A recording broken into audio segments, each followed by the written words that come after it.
Guys, I'm sure you're aware that I've been posting a ton about my Tesla and the changes and everything I've been doing with my vehicle, and I didn't think it was going to be too much to do that going from one vehicle to another, but I'm getting a ton of questions and I'm trying to answer them the best I can.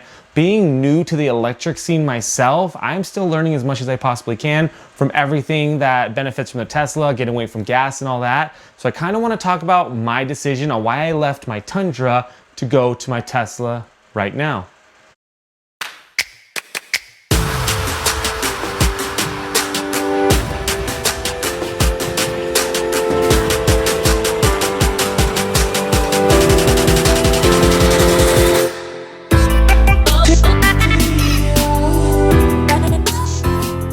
What's going on, guys? Welcome back to the channel. I'm Jeramie with Jeramie Photography. Thank you so much for tuning in today. Yes, I said photography. Yes, I know I'm talking about the Tesla, but my channel is built on gear. It's built on unboxings, gear, and yes, photography, how to shoot, all that stuff will still come as well, but these are supplemental little videos because as my channel grows, I'm growing as well. So I wanted to kind of take this time and guys, first off, I'm very excited. It's the first week I've had this Tesla. And I have the Tesla Model X. It's a 2020. It's beautiful. It's amazing. You guys will see videos on my channel of it if you haven't already. And I'm really excited about the tech part of it, the insides, the stuff that trucks and cars just don't have. So if you guys don't know, I came from a series of Tundras, right? I had a VW Jetta, and then I went to a Tundra, and then traded in for another Tundra, and then traded in for another Tundra, and then another Tundra, all within about 5 or 6 years. I built a great relationship with my local Toyota dealer, and they would just let me come and trade it in every year. And basically I would just keep my payment the same. Ultimately, I got to the highest grade Tundra. And guys, yes, it had Bluetooth. You know, I was able to sync to my phone to play music, to get my contacts. You know, the navigation system was horrible in it, but I had navigation on Waze and Apple Maps and Google Maps on my phone to kind of take me where I needed to go.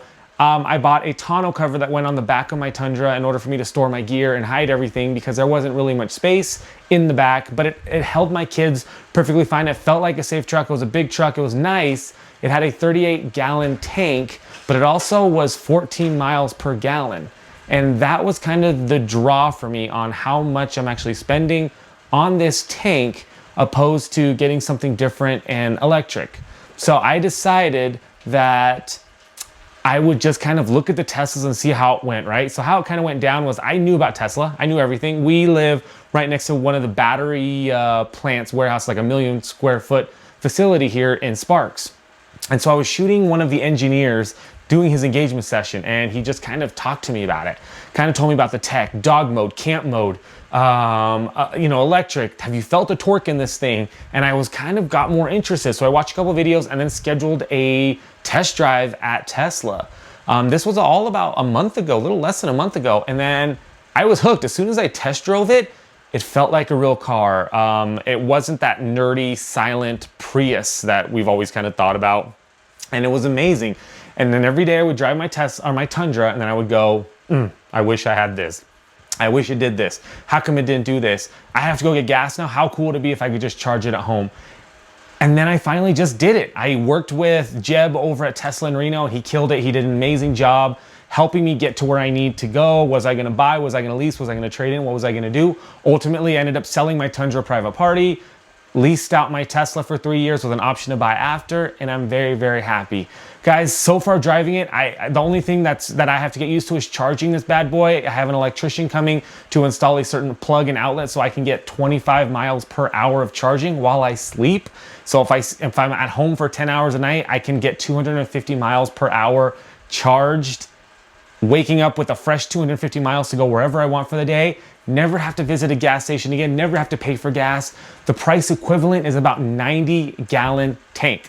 From my 14-gallon tank Tundra to a 90-gallon tank of what you're spending theoretically on this Tesla.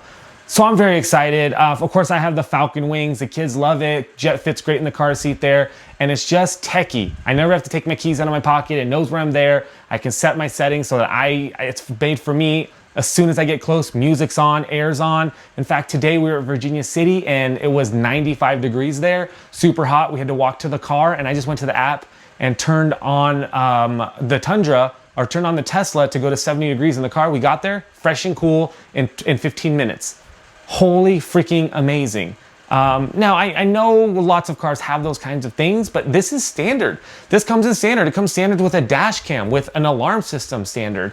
And it was just all these things that I felt like trucks should have. And as a photographer, that's how I feel too. I switched from Canon to Sony because of all these little reasons that I felt like it should have, and it already had it, so why not just go to it? So as long as Tesla keeps this up, keeps the updates automated, keeps everything working the way that they feel like we should be working, I think it's great. To all the gas-powered, giant, bigwig car companies, it's time to start growing. It's time to not have an alarm as an extra feature, or if I want to get a tonneau cover as an extra feature, or if I need navigation as an extra feature, or if, you know, even the Tundra, my navigation was out of date, and in order for me to update it, I had to go in and leave the truck there for a day, and guess what? I never did it.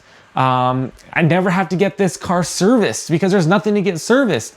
But in fact, when I got it, I actually noticed something on the mirror, a little scratch on the mirror. It's a brand new truck. I rushed the delivery. I was like, just get it to me. And they missed a spot. So I went on the app, hit the service button, took a picture of it, and they're gonna show up to my house next week to look it over. It's amazing, it's money. But let me know what you guys think. If you guys have any questions going from gas power to electric, I'm gonna have a lot of videos on my experiences with it, so hopefully it helps, and it'll be a lot of things that I didn't really find online that I'm kind of learning myself as well. I promise more photography is coming. Lots of photography's there, a lot of goalie videos. Somebody just sent me some more pills for something else. I'm gonna try those, but we'll keep it going. Hope you guys are having a good day. Thank you so much for the support. I'll talk to you guys next time.